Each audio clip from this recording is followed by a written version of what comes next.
Nagsusukat si Kuyang ng gagawin niya.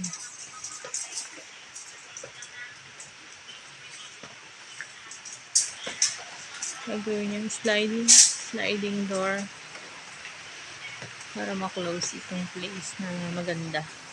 Ang ganda ng place na ito sa amin, sir. Sa place ni Sir Hiram. Yan. Gandang-ganda ako sa lugar na to talaga. Yung unang beses, lalo na nung unang beses kong napasyal. Daming painting, ang daming plants, ang daming halaman sa labas. Yan, tapos na si Kuyang magsukat. Habang nababasa ako dito sa labas. Tapos, tayo.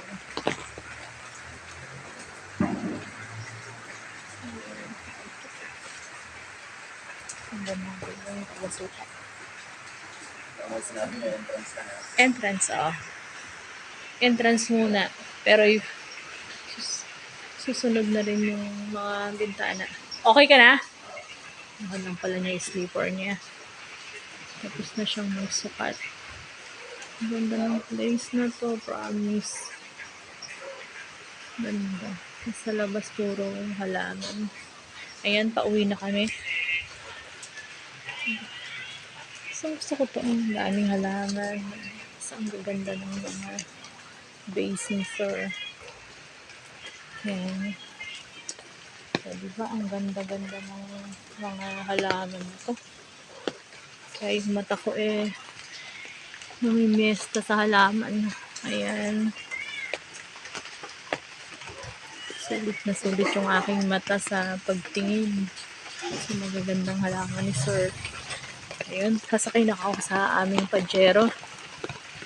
Naghihintay na yung aking mabait na driver. Ayan, ang aming Pajero. Diba, ang daming halaman. Thanks!